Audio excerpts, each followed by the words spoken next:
साधारण को असाधारण बनने में वक्त लगता है।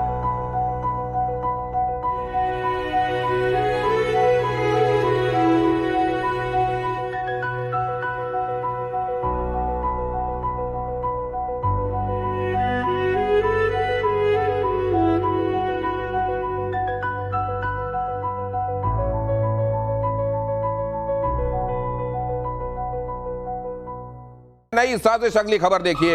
युवाओं को भड़काने के लिए शुरू किया TV channel. TV channel launch कर दिया युवाओं को भड़काने के लिए। टीवी चैनल के जरिए आतंकियों की भर्ती की जा रही है। सोशल मीडिया पर भी युवाओं को भड़काने का काम जोर शोर से चलाया जा रहा है। बॉर्डर एरिया में आतंकियों की ट्रेनिंग वाले सेंटर फिर से शुरू कर दिए गए। इतनी मार खाने के बावजूद फिर से सब शुरू है। एड भी चलते होंगे, देख लेना उस टीवी पे। मैं आपको बता रहा हूं। किस टाइप के? ये जैसे कि लाइफ इंश्योरेंस के अलग नहीं, हूरों के नहीं सर। ये सब पाकिस्तानी कंपनियां पैसा देती हैं। दे आर टोल्ड कि तुम जैसे बैंक वाले पैसा देंगे, ये पैसा देंगे, वो कुछ लाख रुपए कि चैनल चलता रहे। ये लोग करते हैं। मैं छोटा सा एग्जांपल देता हूं। आदिल अहमद डर जो था, आदिल अहमद डर कौन था? वो कश्मीर का युवा था, कश्मीर का एक आतंकी था, कश्मीर का जैश ए मोहम्मद का था, जिसने पुलवामा का सुसाइड अटैक करा था।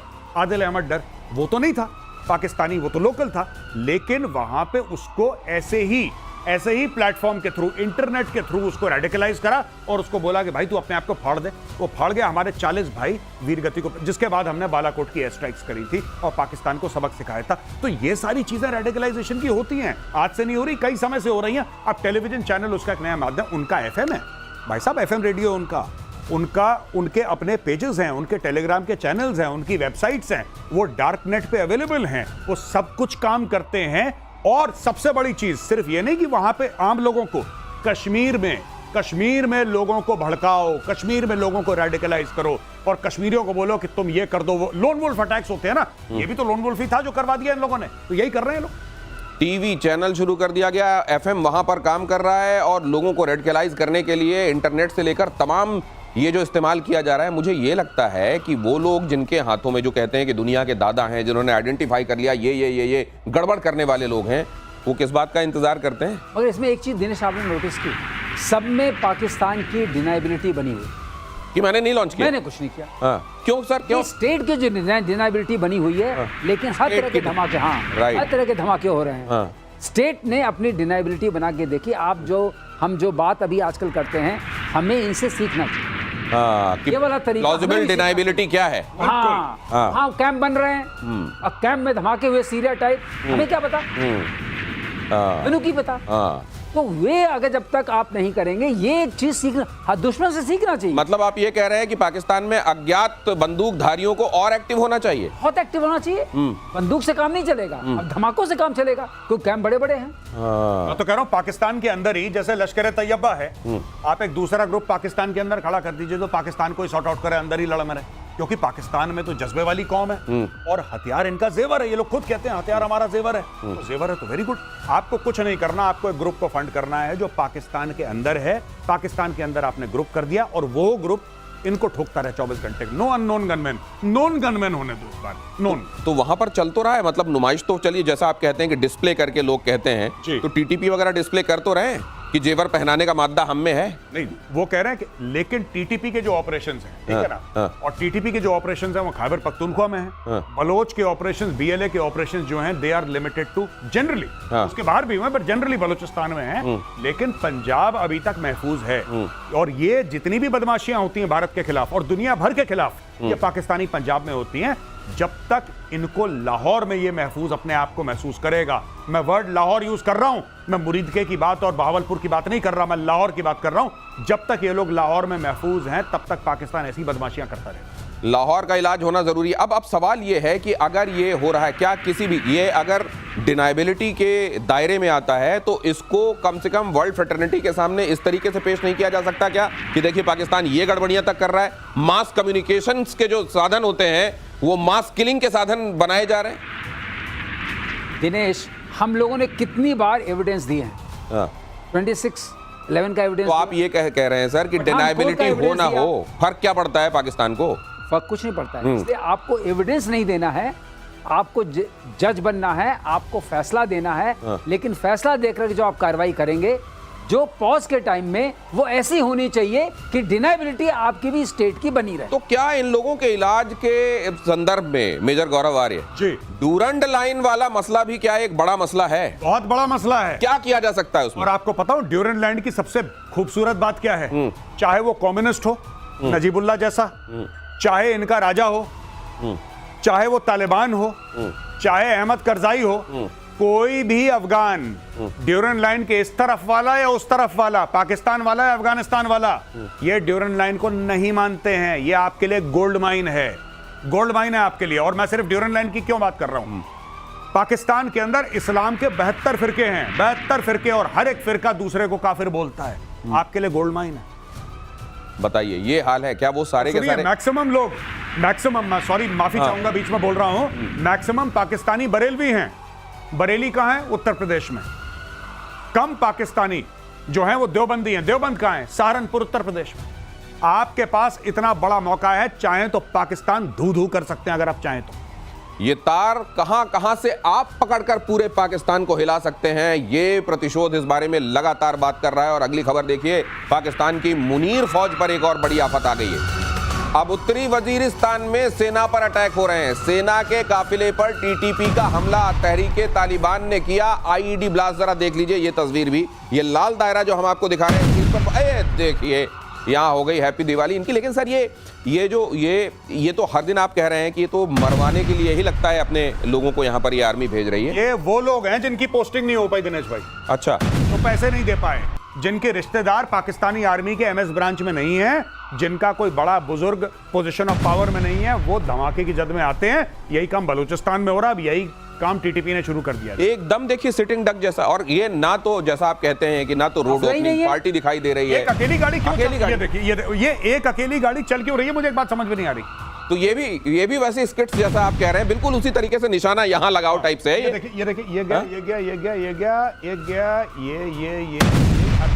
ये अब देखिए, सुनिए, सिंपल सी बात है। जब भी चलती है फौज ना, फौज कॉन्वॉय में चलती है दोस्तों। 10-15 गाड़ियां होती हैं, एक लीडिंग व्हीकल होती है, एक पीछे से गाड़ी होती है, और बीच में आपकी रोड ओपनिंग पार्टी होती है। यानी कि जो हाइट्स को ऑक्यूपाई करती है road opening party metal detector लेके पूरे रोड को छानती है।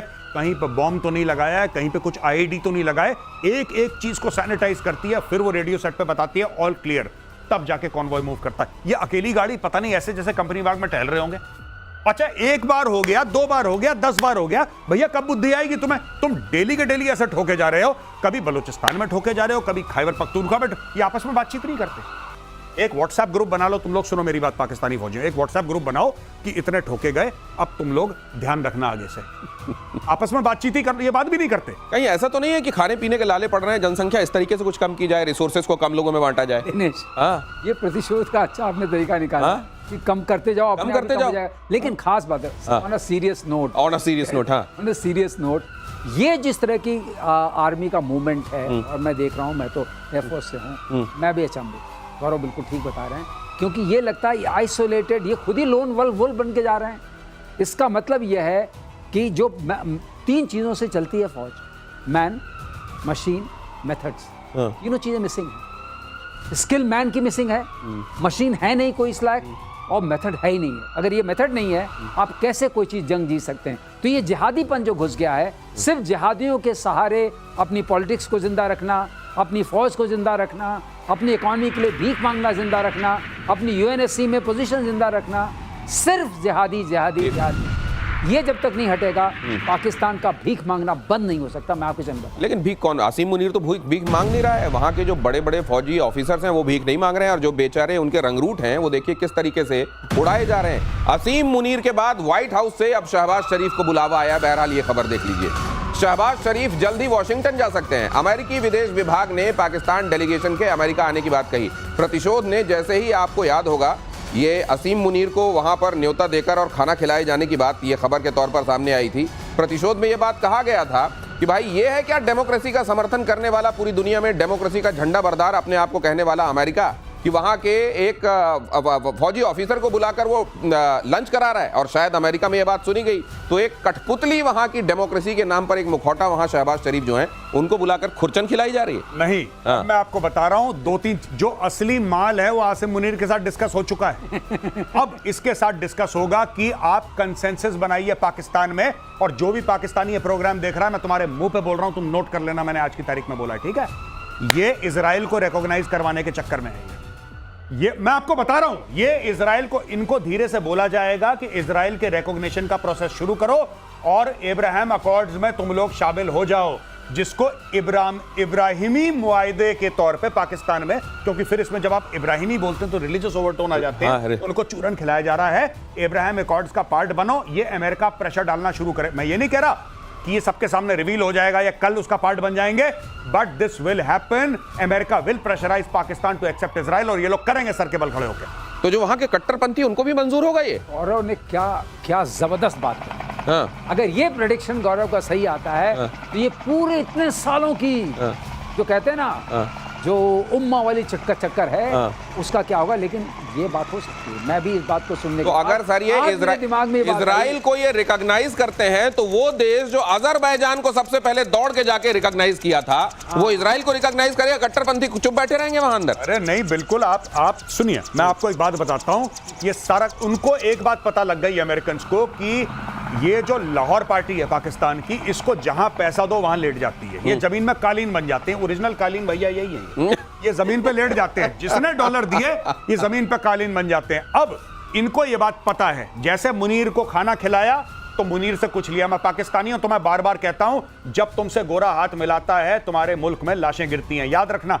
जब गोरे ने तुम्हें खाना खिलाया है, जब गोरे ने तुमसे हाथ मिलाया है, तब तुम्हारे यहां लाशें गिरी हैं। अब तुम देखना, अगर शहबाज शरीफ व्हाइट हाउस पहुंच जाता है, इसमें इजराइल वाला एंगल है, क्योंकि इसमें फौज का एंगल तो हो ही नहीं सकता। फौज का एंगल तो आसिम मुनीर के साथ डिस्कस हो चुका है, वो मैटर क्लोज्ड है। अब इसको बोलेंगे कि तुम करो। ये कालीन भैया के बाद अगली खबर देखिए। यूनाइटेड नेशन सिक्योरिटी काउंसिल की बैठक में भारत और पाकिस्तान में भिड़ंत। यूनाइटेड नेशन सिक्योरिटी काउंसिल की अध्यक्षता का बेजा फायदा उठा रहा है पाकिस्तान ने भारत पर आतंकवाद फैलाने का झूठा आरोप मढ़ा। भारतीय राजदूत ने यूनाइटेड नेशन सिक्योरिटी काउंसिल में खोली पाकिस्तान की पोल, पाकिस्तान को बताया आतंकवाद का सबसे बड़ा स्पॉन्सर देश।